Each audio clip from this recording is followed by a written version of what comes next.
What is up, everybody? What is up? Happy New Year. Welcome to the Mark C. Drumcast New Year's edition. That's the thing, right? So I am right now streaming through my ATEM Mini. And for some reason, when I stream on the ATEM Mini, my cache gets real high. I don't know what that's about. The other thing is the graphics I normally have using OBS, not there, but that's okay because we are live. This is the Mark C. Drumcast, and I think that we are sending out possibly even better quality than OBS. That's something that I'm working on right now. But let me introduce myself to those of you who do not know. I am Mark Zapata. I am the owner and founder of Mark C. Drums, and I'm the host of the Mark C. Drumcast on YouTube and on Twitch. And I want to welcome you to today's episode. It is Monday. It is a new year. It's January 1st, 2024. Okay. This happened last night, somewhere around midnight.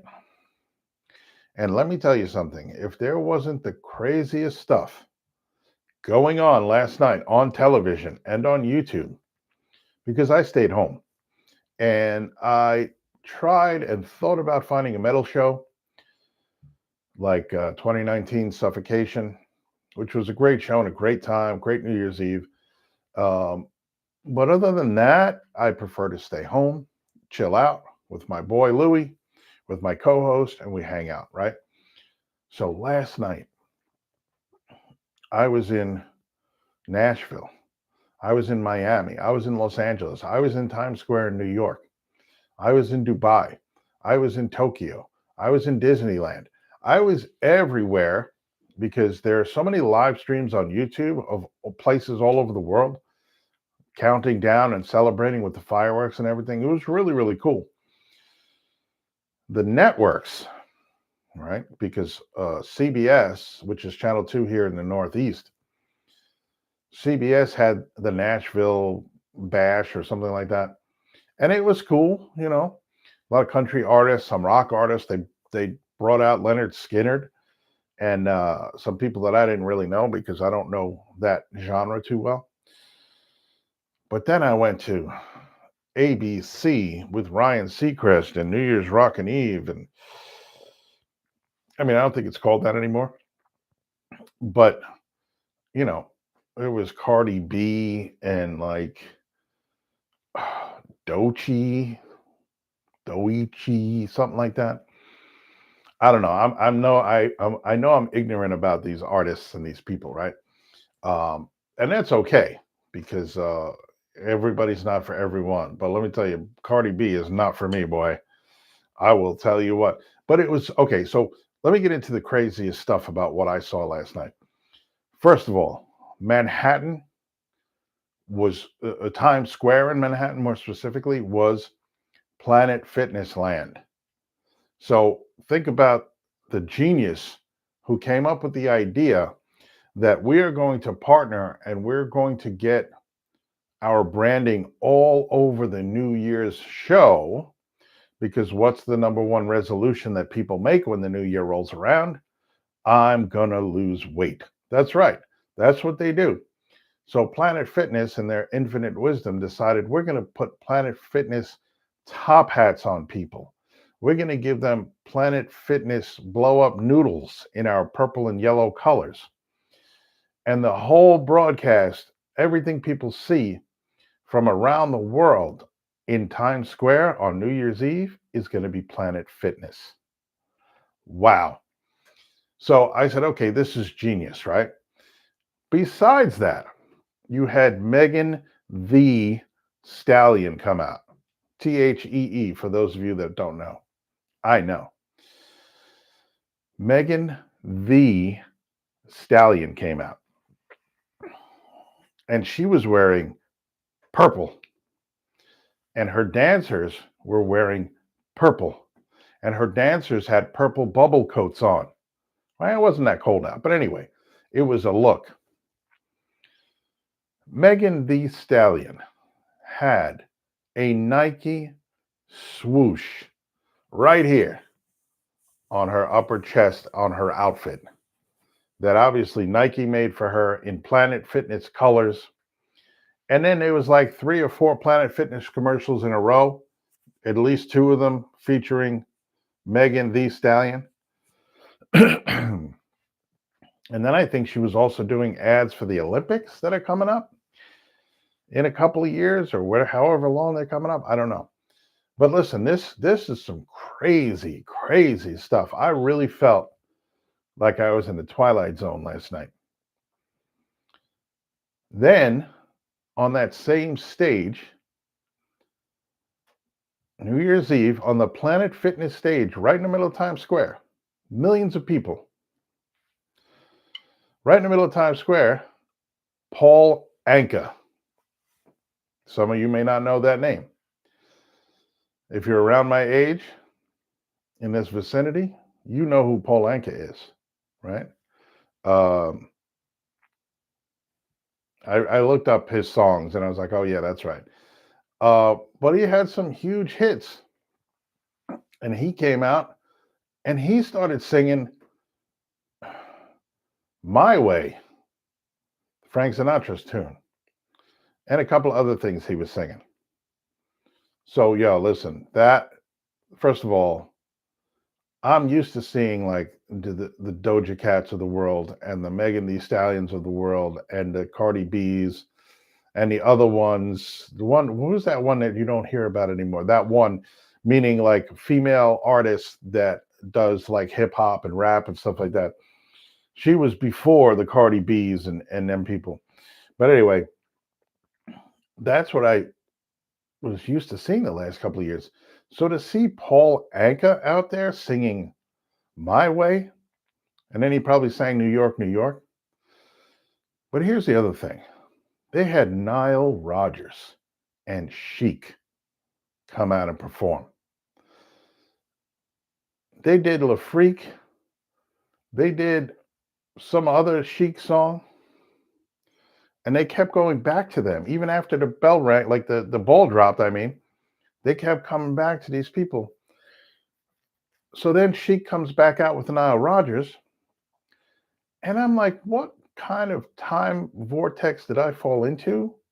What is going on here with these retro artists? There must have been an anniversary of, you know, that style of music or the who knows what. But then Nile Rodgers starts singing Rapper's Delight. Rapper's Delight, man. And I was like, this is blowing my mind. It was really mind blowing. I guess that's how I could say it. It was really it was like nuts on a whole different level. So then we're moving along, and like I told you, we went to Miami to see Cardi B. Then we go to Korea to see New Jeans. 5 girls, like an all-girl group.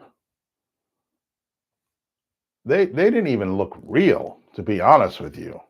They all looked like they were AI generated or some kind of animation.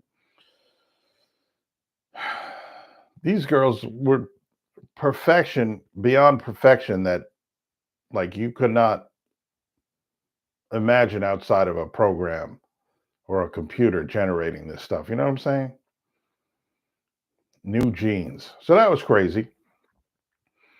Then we go to LA because I don't think we'd been to LA yet. Then we go to LA. Well, before we go to LA, in Nashville, they bring out this artist. I forget her name. Apologies. She comes out and she starts singing a Bad Company cover song. And then they introduce this young girl who plays guitar. And she's like, oh, this guitar prodigy or whatever. And she basically comes out and just plays like the lead to Can't Get Enough of Your Love with a guy who also was playing guitar. And they did like the co-lead thing. So it wasn't like anything spectacular. No offense to this girl, but they didn't really choose material that showed off her skills if she is indeed this guitar prodigy. It was just all kind of like laid back, and I got the Super Bowl vibe from it where, you kind of sense that most of the people on the field during the Super Bowl halftime show don't care who the artist is or don't know who the artist is, but they are going crazy like they do. Because, like, if you see a bunch of young people going crazy for the Rolling Stones, you know that there's something kind of weird about it, right? That it's not really genuine. I mean, it could be. But anyway, so getting back to the the country artist doing the "Can't Get Enough of Your Love" by Bad Company, that was weird in itself. Then all of a sudden, they pull out Leonard Skinner, and Leonard Skinner is up there performing. And again, another situation, maybe because it's Nashville is one thing, but again, the situation is now that you have Leonard Skinner, who's an act from many, many moons ago, performing to a bunch of young people, youngish people. And the people in the crowd are going crazy, right? And they did like Sweet Home Alabama, and obviously they did Freebird. But as I'm flipping back and forth, I leave Leonard Skinner to go around the world and watch fireworks. And like 15 minutes later, I come back and Leonard Skinner is still performing. So I'm imagining either they just let him jam for 15 minutes, or they were cutting back and forth and popping in and out, which they were doing. Then we go to LA, right? And LA is now where Green Day is performing because they're going on this big tour now. And they announced this big tour that's coming up for them. And we go to Green Day in LA. And let me tell you something. They kept calling Green Day punk, punk band or whatever. Green Day is not a punk band. Green Day is a rock and roll band. And I wouldn't even say a hard rock band. They're just a rock and roll band. But that's my opinion. Come at me if you feel that you need to in the comments. That's fine. But Green Day goes up there and they start playing. And they're obviously, they're not young kids anymore like they were when they started out. But to me, the energy just wasn't there. There certainly was not punk energy. That's for sure. But the energy wasn't really there. And I guess after so many years of performing and I guess making Broadway shows or something like that, like you lose a sort of an edge, or maybe you just change. Maybe you just evolve and you become different. That's what happens too sometimes. And people might interpret that as, oh, they lost their edge. No, they just evolved. They grew, they changed, they whatever. They just changed who they were and their approach to music. Doesn't necessarily say you sold out, doesn't necessarily say you've lost your edge, but maybe you mature, maybe you change, maybe you get off the drugs, whatever it is, and you become kind of a different artist. And to me, that's fine, because whatever you are or whoever you are as an artist, that's who you are. Like, nobody should be able to tell you, no matter how many records of yours that they bought, nobody really should be able to tell you that your music stinks now and that your inspiration and that what you're doing musically is not good, or that what you're doing musically I don't like, or whatever it is. Like, nobody can really tell you that, because you are who you are. Or if you decide to stop playing music whatsoever and just disappear out of the public eye, that's fine too. That's like your own decision, right? As a human being, as a person. But a lot of people won't do that because then the money stops. But that's a whole nother discussion about artists that go too long for the money and things like that. So we go to Green Day. We end up at Green Day. By now, I'm getting tired. It's like 2:00 in the morning, and I'm trying to be entertained by all of this stuff. And it's not really working, but I'm talking to a friend on the phone for like 2 hours. And her and I spent New Year's together, apart, out of state, on the phone. And it was really nice. But, it was just, there was so much different stuff happening with all the cross promotional things and the people. And I'll never complain about not knowing who anybody is, because I don't follow pop culture that much. I don't follow pop music that much. I don't follow pop entertainment that much. I like what I like, and that's it. So there are going to be a lot of people, especially as I get older and new artists are coming up and breaking out. I'm not going to know everybody, and that's fine. whatever. If you have a talent, you can come out and entertain. That's what it's all about, right? So, who else was there? Let me see. Who else was performing? Like this isn't enough, right? Like we have a ton of people performing. I'm just trying to remember because, and then they didn't start like here in New York. They didn't start till like 11:30 with any of these shows. I guess they had like a pregame show or something, but they didn't start till like 11:30. And then I'm like, oh, I don't know, this is kind of late. Like, let's. I don't even know what I was looking for or expecting out of New Year's Eve. For me, the bottom line at the end of the day, it is one day turning into the next. The fact that we stay up till midnight to kiss and hug each other and ring in the new year, if you are with a group of people, with family, friends, whatever, the fact that we wait till midnight to do that, it's just a tradition. And again, it's an excitement for people to like mark a moment in time where this year ends, this year begins, and then we move forward. But other than that, like I said, I don't have family close by. I do have friends, but you know, New Year's Eve is just like you wake up the next day and you're like, okay, what am I going to do with this new year? So um I don't even know why I went into all of that, but I just found last night so weird and strange that I wanted to talk about it. But really, let's talk about New Year's resolutions and let's talk about drumming resolutions more specifically. I would love to know in the comments, whether you're here live or not, or you watch this later on. I would love to hear in the comments about what you guys think about New Year's resolutions, number one. If you've made any, which kinds of resolutions you've made, and how you feel about the idea of the resolution. Like for me, what is this? Hold on, something on my computer is trying to get my attention. For me, yeah, no, I don't want to do that. For me, a resolution is a sort of a goal, but it's not really a goal because it's a very broad and general statement that we make when a new year begins. This year, I'm going to lose weight. This year, I'm going to make $1 million. This year, I'm going to find love. This year, I'm finally going to climb Mount Everest. Whatever it is, you decide to make as your resolution is your own for your own reasons, and that's great. But I feel like a resolution to, oh, this year I'm going to stop drinking. Okay, that one is pretty specific, right? Let's say that one is pretty specific. But if you say I'm going to lose weight this year, um, how are we going to do that? And listen, you could say, because I'm sure at one point I lose a couple of pounds from one day to the next. Can I say that's my resolution? Well, I've done my resolution. I'm 2 pounds less than I was yesterday. Now I can go back to whatever weight I want. Like, is that the way it works? So, in our own minds, because it's a personal thing, we need to define what these resolutions are. This year, I'm going to add this many subscribers to my channel.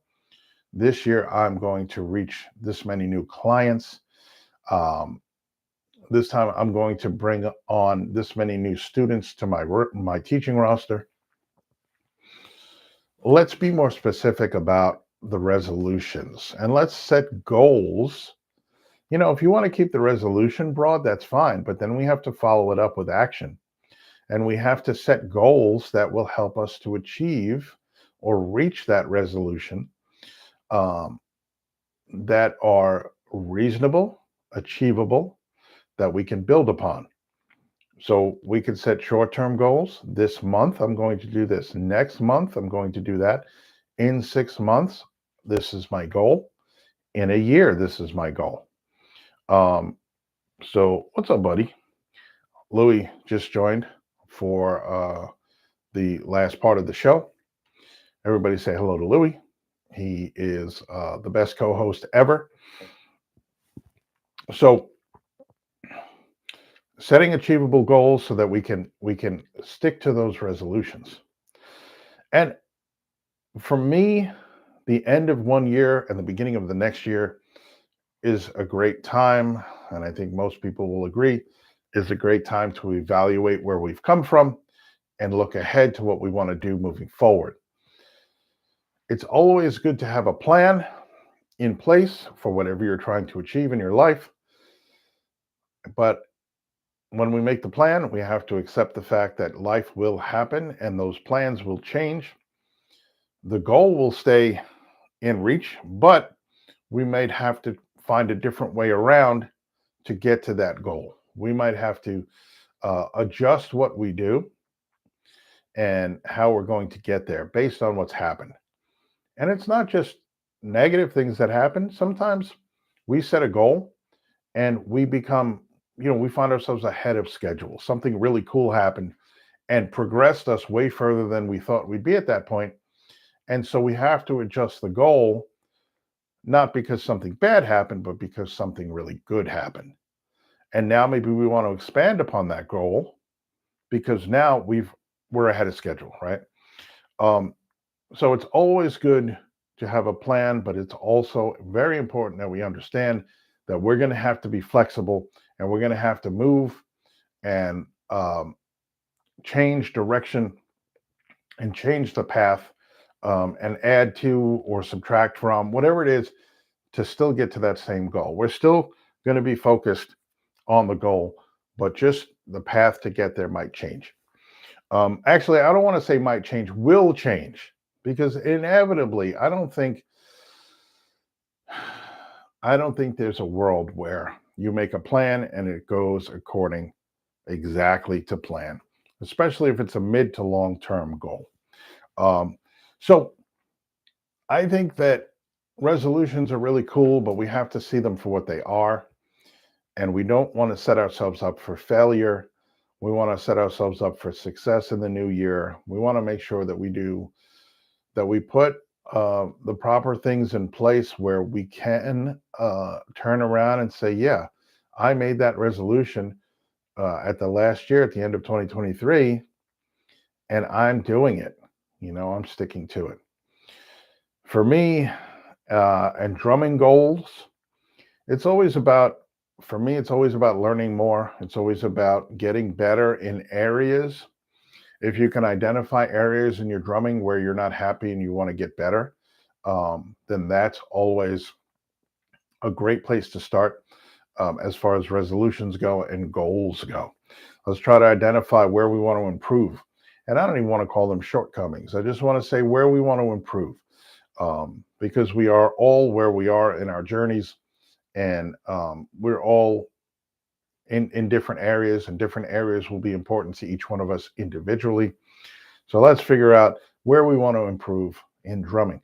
Do we want to play more professional shows? Do we want to get paid for drumming this year? Is that something that you haven't yet achieved or reached to where you are getting paid to play music? That could be a great goal. Maybe you want to start teaching this year and you want to, by the end of the year, have a certain amount of students. Or like me this past year, really jumping on my YouTube and being more present and doing the Mark C Drumcast and working on an online drumming course, which I'm doing now, setting up my Patreon. These are things that I've done this year. And Mark C Drums on Patreon, by the way, if you're curious about it, there will be stickers. So if you become a patron, there will be stickers. That's, I think, the most important thing. But there are other great things too. So specific drumming goals are things that we can easily figure out. This year, I want to get an instructor. I want to start lessons with somebody. That's a great goal. This year, I want to start playing the drums. Maybe there are those of you out there who have not yet started playing the drums, and this is the year you want to do it. You've been feeling it for a while, and you've been thinking about it for a while, and you don't know where to start. And maybe you see my Mark C Drumcast today, you see this live stream, and you're like, yeah, you know what? This year, this is going to be my resolution for the year. So there are plenty of goals to choose from in your drumming. And it doesn't matter what level you are. Even if you have not yet picked up a pair of drumsticks, your goal can be to pick up a pair of drumsticks this year. So let's get on that.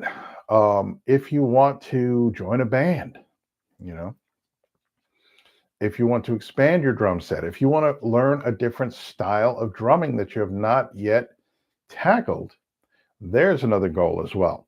So there are a lot of ways that we can set ourselves up for success in 2024 by setting short-term achievable goals that we can do, and then mid-level achievable goals that we can do, and long-term goals, right, that we can have. And so besides setting up these goals, we need to take the action required, right, to reach these goals, the short term, the midterm, the long term goals. We need to then take action. Practicing. My goal for this week, right, short term, is to practice 4 days out of this week for 20 minutes a day. And then you pull out your practice journal, which I have available in the description if you want to download a practice journal in the description below this video. And so I'm going to write down every day that I've practiced and what exactly I practiced. And then at the end of the week, I'm going to see if I reached my goal of 4 practice sessions at 20 minutes each. And check on yourself, right? Write it down so that you can see what your progress is. And so if you're halfway through your month-long goal and you found that you have not yet reached your weekly goals, well, now we know we need to reach that weekly goal for week 3 and week 4, and maybe even tick it up a little bit, turn it up a notch, so that by the end of the month we can get to where we wanted to be. So things like that. Keep a log, keep track of what you're doing, and make sure you're progressing in the way you want to. And if there is not the progress you want, let's figure out how to get there. Let's figure out how to adjust so that we can get that progress that we want.